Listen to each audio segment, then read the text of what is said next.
The Conclave, Warframe's very own PvP game mode.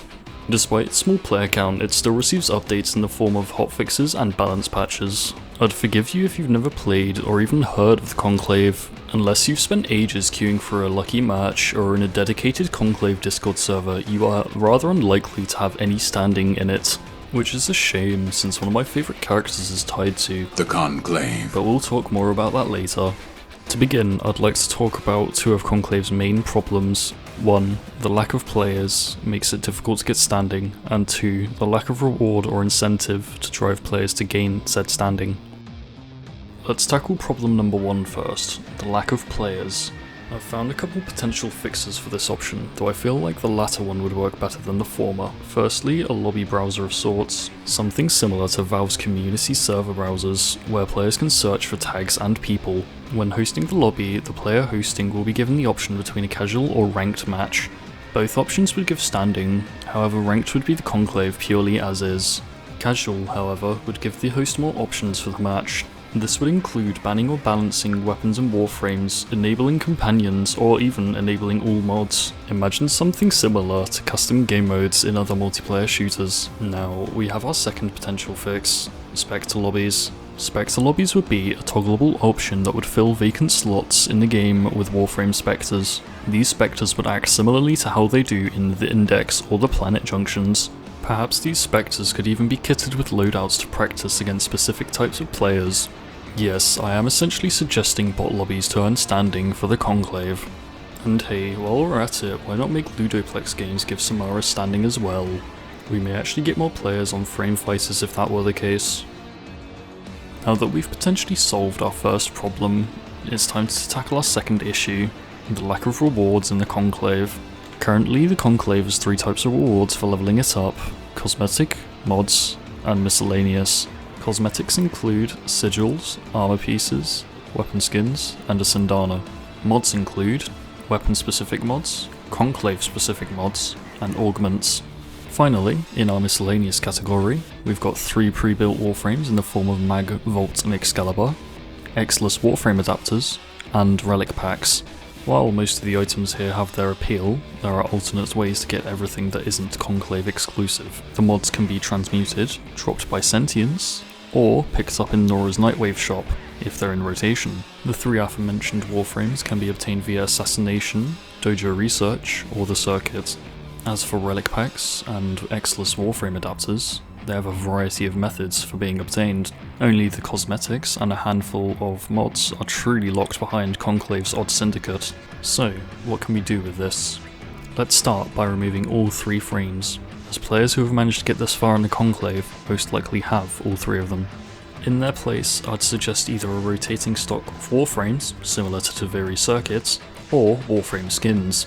Alongside this, we could add some of the Nightwave helmets. Nightwave already has some of the Conclave mods, so consider this a little crossover. So far, we haven't added anything new into the Conclave. Let's change that by talking about potential warframe and some new augments. I'll begin by talking about the new warframe, Dax. There are some Duviri and lore spoilers ahead. If you wish to avoid that, please skip to the augment section. Now then, the Dax were the elite fighting force of the Orokin before the Tenno arrived. They were trained to be excellent guardians and soldiers with fierce loyalty and combat prowess. Dax, the Warframe, was one of these soldiers before being subject to Helminth.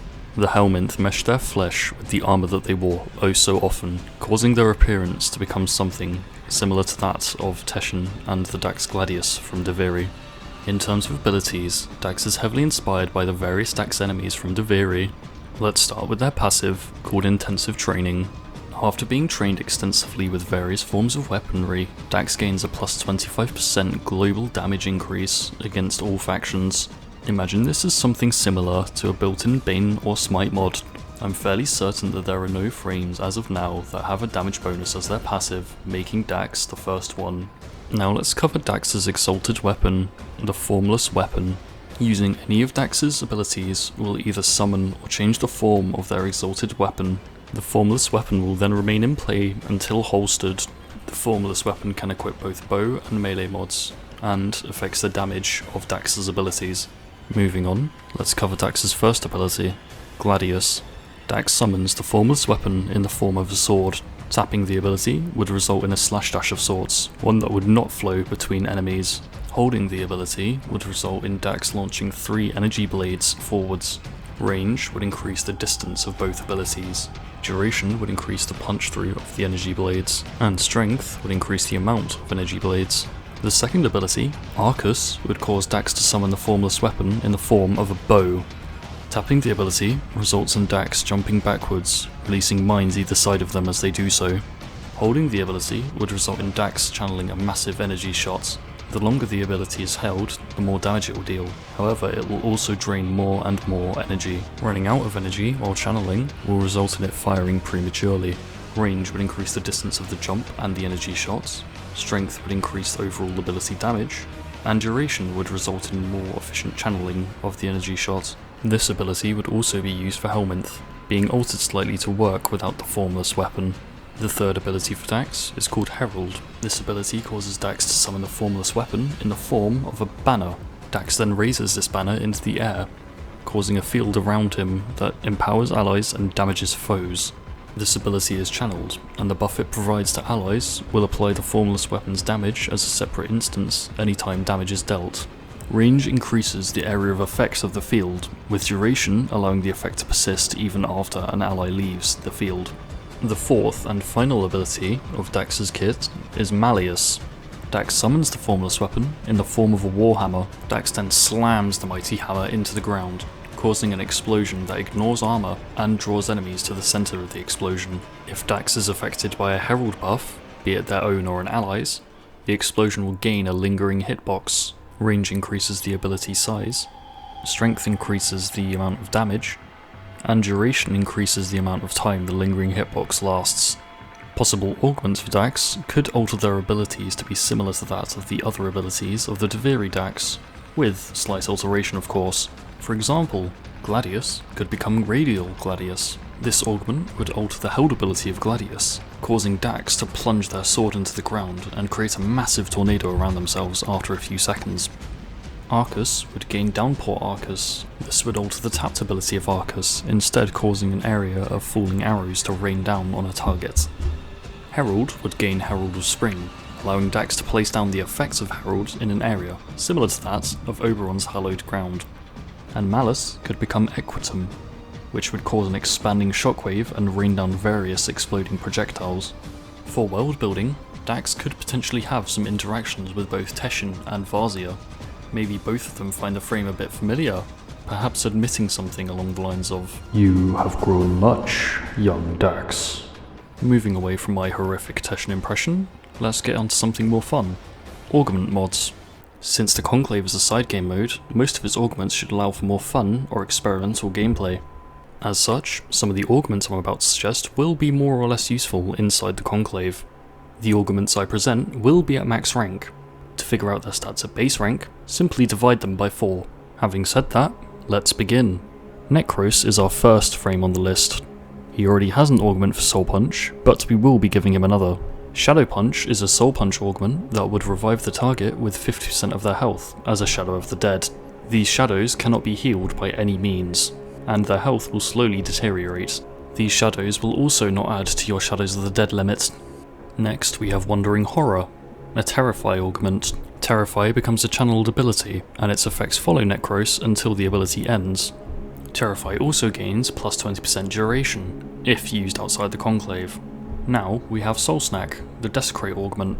Desecrate gains its Corpse Eating ability from the Conclave. Corpses give 20 energy when eaten. This augment cannot be equipped in the Conclave, and Desecrate retains its looting effect. Finally for Necros, we have the Split Soul Shadow, the Shadows of the Dead augment. This would allow Necros to summon a shadow of himself, similar to Celestial Twin. The stats of the shadow would increase with each soul collected. The shadow's health will slowly drain, and only one can be summoned at a time. This will also remove the Conclave buff that Necros gets for Shadows of the Dead. For our next Warframe, we have Mesa.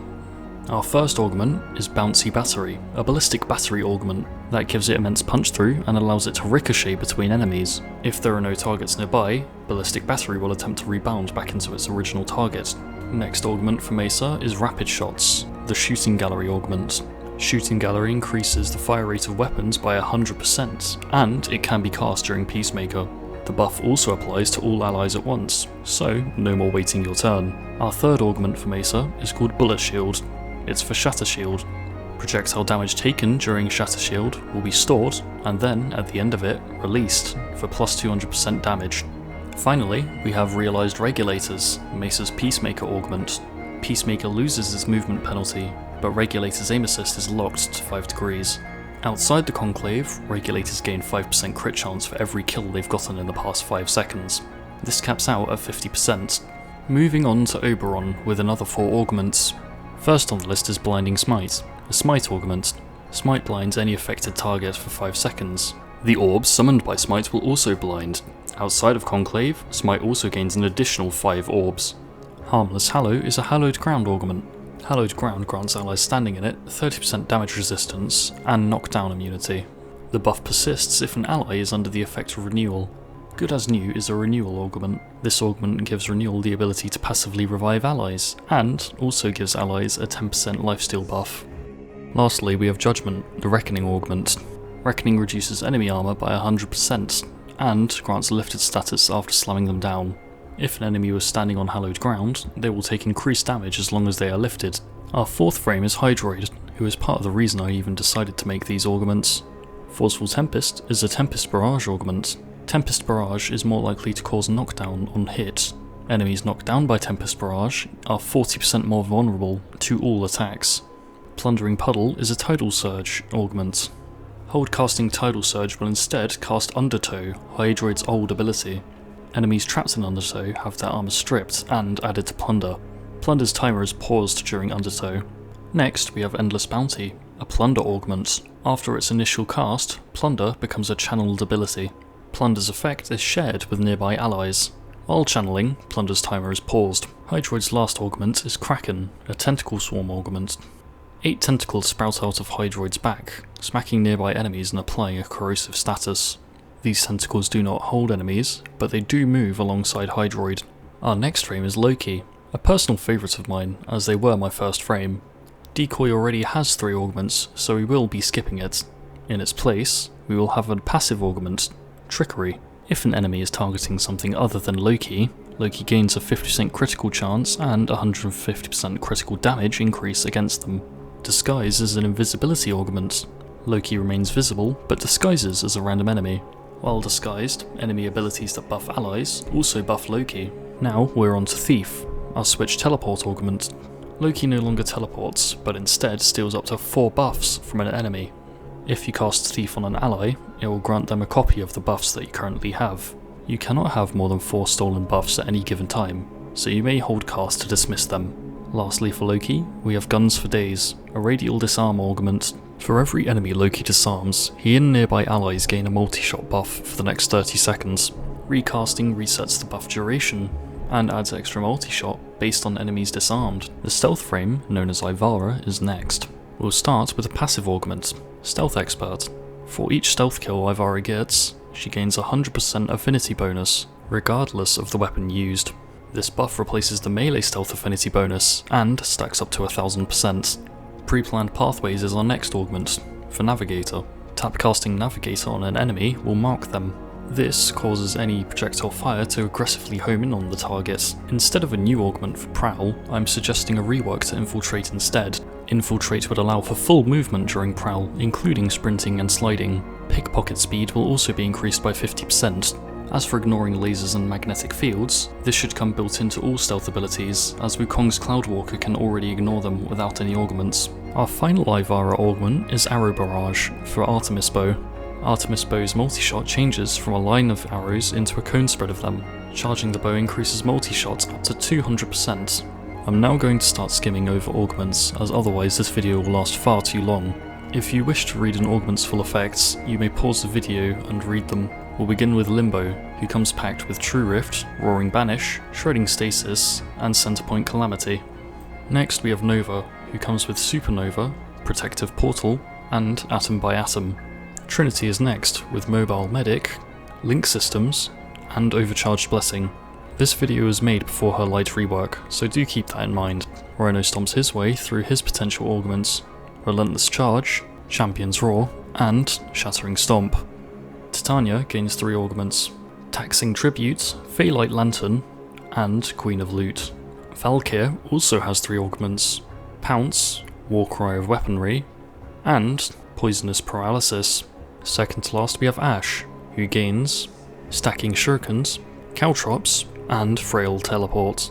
Finally we have Excalibur, who gains 2 augments in the form of Large Legs and Exalted Greatsword. That's about 47 new augments, if we exclude the ones we've given to Dax.